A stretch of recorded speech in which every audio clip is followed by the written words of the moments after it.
Hello friends, YouTube channel Sanskrit study mind पे आप सभी का स्वागत है।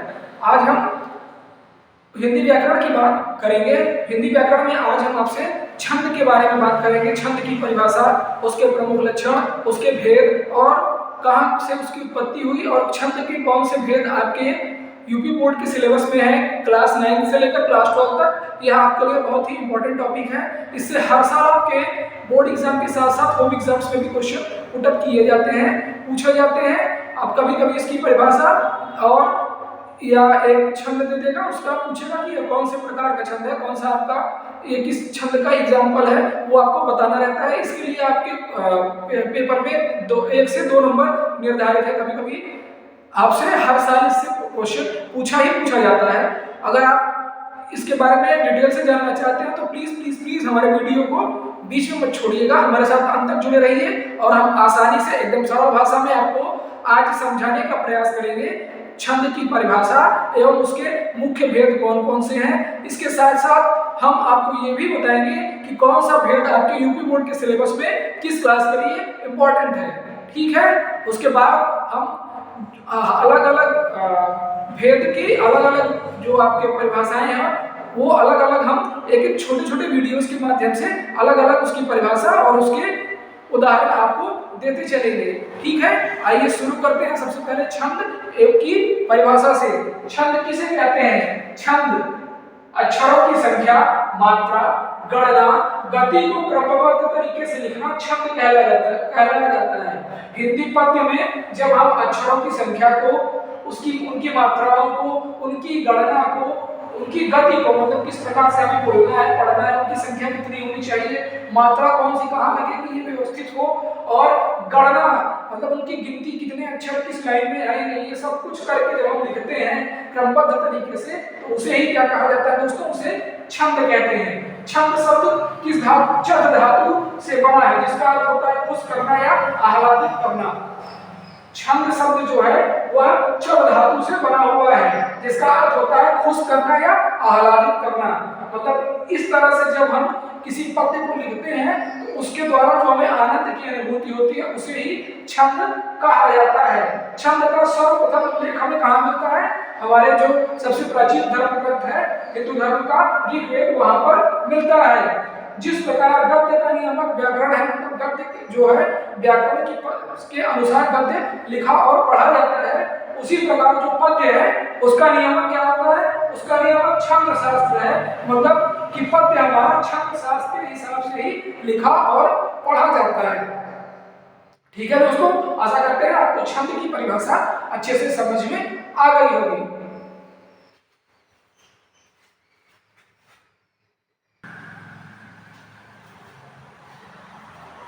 आइए अब हम बात करते हैं छंद के प्रकारों की। छंद के मुख्यतः 3 प्रकार हैं: मात्रिक छंद, वर्णिक छंद एवं मुक्तक छंद। इसमें से हमारे यूपी बोर्ड के सिलेबस में सिर्फ मात्रिक छंद दिया गया है, बाकी आपके जो छंद है वो आप आगे पढ़ेंगे। इसमें से वर्णिक छंद के बारे में, जिसमें वर्णन मिलता है वो वर्णिक छंद कहलाता है। एक है मुक्तक छंद, यह अभी छंद की प्रतिलिपि में अभी नया है। मुक्तक छंद के प्रणेता महाकवि सूर्यकांत त्रिपाठी निराला जी को माना जाता है, जिनका उपनाम महाप्राण भी है। मुक्तक छंद की प्रथम पुस्तक का नाम है जूही की कली, जिसके रचनाकार हैं श्री सूर्यकांत त्रिपाठी निराला जी।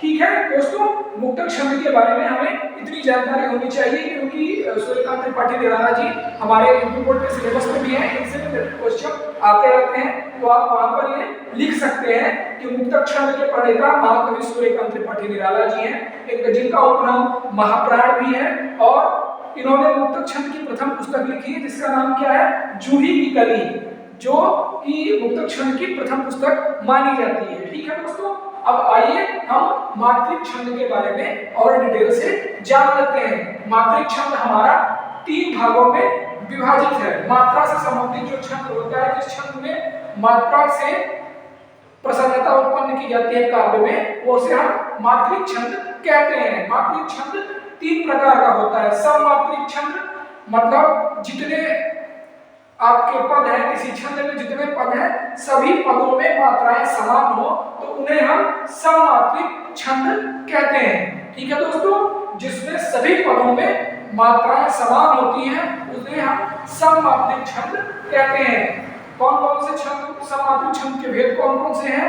चौपाई जिसके प्रत्येक चरण में 16 मात्राएं होती हैं, रोला जिसके प्रत्येक चरण में 24 मात्राएं होती हैं, गीतिका एक होता है जिसके प्रत्येक चरण में 26 मात्राएं होती हैं। उसके बाद आपका आता है हरि गीतिका जिसके प्रत्येक चरण में 28 मात्राएं होती हैं। इसी प्रकार एक अहीर होता है सममात्रिक छंद अहीर जो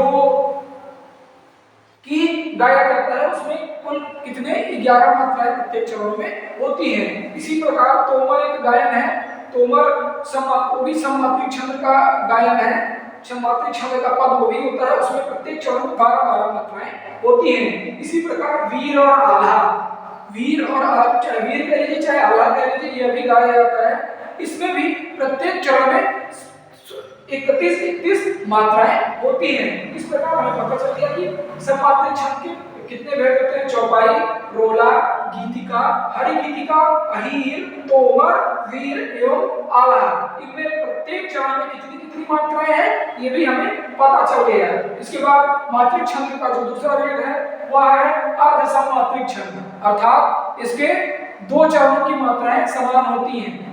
पहली और तीसरे चरण की मात्रा समान होती है और दूसरे और चौथे चरण की मात्रा समान होती है, मतलब 1, 3 और 2 और 4 ऐसे चलता है, मतलब एक छोड़कर एक की मात्रा एक दूसरे से समान रहती है। ठीक है, इसके भेद कौन से हैं? अर्ध सममात्रिक के भेद हैं दोहा, सोरठा, बरवे और उल्लाला।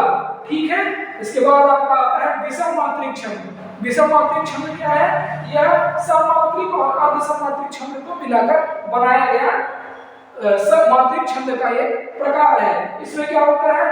इसमें सारे पदों में जो मात्राएं होती हैं वो भिन्न भिन्न होती हैं। अब आइए विषम मात्रिक छंद के कुछ भेद देख लेते हैं। पहला होता है कुंडलियां जिसमें 6 पद होते हैं, उन 6 पदों में 2 पद दोहे के और 4 पद रोला के होते हैं। ठीक है दोस्तों, उसी तरह से एक होता है छप्पय छंद, यह भी क्या है? मात्रिक छंद का, विषम मात्रिक छंद का उदाहरण है। इसमें क्या होता है? इसमें भी 6 पद होते हैं जिसमें से 4 पद रोला के और 2 पद उल्लाला के इसमें मिलाकर छप्पय छंद का निर्माण किया जाता है। ये तो हो गए आपके मात्रिक छंद के उदाहरण। आइए अब हम जान लेते हैं कि कौन कौन से छंद के प्रकार आपके किस क्लास के यूपी बोर्ड के सिलेबस में है, जिन्हें हमें आगे विस्तार पूर्वक पढ़ना है। ठीक है दोस्तों, पहले जानते हैं क्लास 9 के लिए। क्लास 9 में चौपाई एवं दोहा। क्लास 9 के लिए कौन कौन सा है? चौपाई और दोहा। चौपाई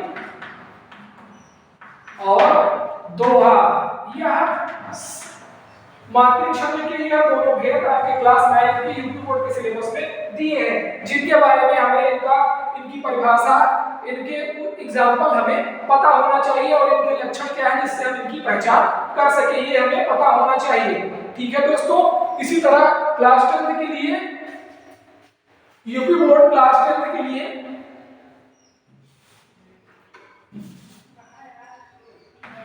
यूपी बोर्ड क्लास 10 के लिए सोरठा एवं रोला, सोरठा और रोला, यह तो कौन कौन से? रोला और सोरठा। क्लास 9 के लिए क्या था आपका? चौपाई एवं दोहा। क्लास 10 के लिए रोला एवं सोरठा। यह दोनों आपको इनके परिभाषा, इनके लक्षण जिससे हम इसे पहचान सके और इनके कुछ विभिन्न उदाहरण एग्जाम्पल हमें पता होने चाहिए जिससे हम इसकी पहचान कर सके। इससे संबंधित क्वेश्चन आपके हाई स्कूल के पेपर में हर साल आता है। इसके बाद 11th और 12th यूपी बोर्ड की क्लास 11th और 12th दोनों के लिए 11वीं और 12वीं कक्षा के विद्यार्थियों के लिए चौपाई,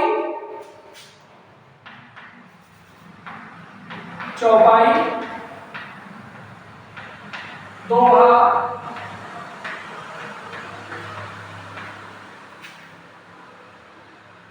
सोरठा और कुंडलियां,